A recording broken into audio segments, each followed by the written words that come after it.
Salut à tous, c'est Amok, on est en pleine période de fête, les gens vont passer du temps à table. Il vous faut des anecdotes pour briller en société, je vous en donne tout de suite. Au nord-est du Niger, on trouve un désert qui s'appelle le désert du Ténéré.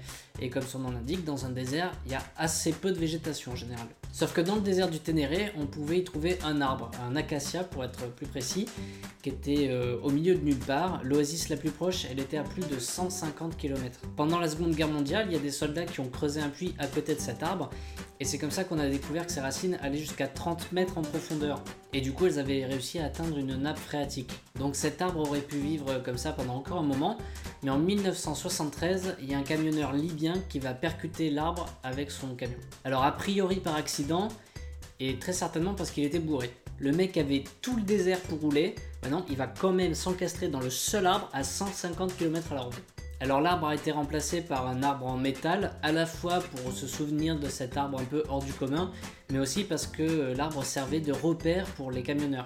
L'arbre mort, lui, il a été conservé et on peut encore le voir au musée Boubou Hama, qui est dans la capitale du Niger. Vous connaissez tous ce mec, c'est George Washington, premier président des États-Unis, et son portrait sur tous les billets de 1 dollar. Alors s'il est pas très souriant comme ça, c'est pas parce qu'il prend très au sérieux sa responsabilité politique, c'est parce que quand il a été élu président, il lui restait plus qu'une seule dent. Alors évidemment, c'était pas la super classe, même à l'époque, donc il avait tout un tas de dentiers à sa disposition. Mais alors les dentiers à l'époque, c'était pas vraiment ce qu'on connaît maintenant, c'était plutôt du genre hardcore.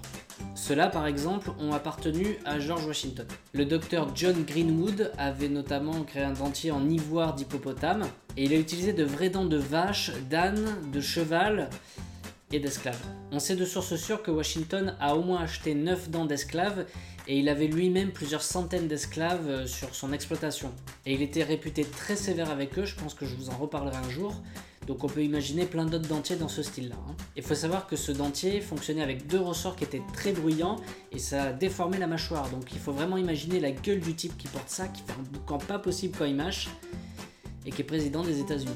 On voit un trou sur le dentier en ivoire, en fait ce trou c'était pour laisser passer la dernière dent du président. Et le jour où cette dent est tombée, Washington l'a offerte à Greenwood, son dentiste. C'était vraiment une autre époque. Au Moyen-Âge, pour s'éclairer, on utilisait des chandelles. Alors l'immense majorité de ces chandelles étaient fabriquées à la maison à base de graisse de bœuf, de porc ou de mouton. Alors ça avait évidemment l'avantage d'être pas trop cher, mais ça dégageait énormément de fumée et ça avait une très forte odeur. Alors pour ceux qui avaient les moyens, donc c'est-à-dire le clergé et puis la noblesse, il existait des chandelles fabriquées avec de la cire d'abeille. Alors non seulement ça faisait plus de lumière, mais en plus ça sentait vraiment meilleur. Mais la matière première coûtait très cher, donc pour une chandelle, un ouvrier devait travailler une journée entière. Et sous Louis XIV, une journée de travail d'un ouvrier, je vous laisse imaginer ce que ça pouvait être. Du coup, dans la haute société, quand on recevait du monde, on n'hésitait surtout pas à foutre des chandelles partout. C'était la méga classe, c'était un moyen de dire « vous avez vu comme je suis riche ?» je fais cramer le fric. Et au XVIe siècle, quand on se réunissait autour d'une chandelle pour jouer et parier, si la somme mise en jeu ne valait même pas le prix de la chandelle, alors on disait que le jeu n'en valait pas la chandelle.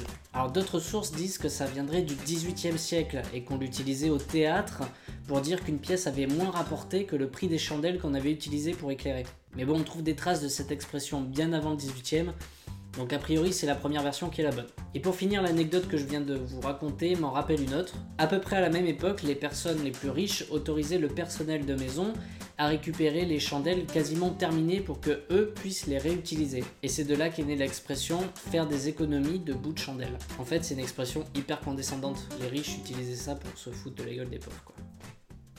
Bonne fête!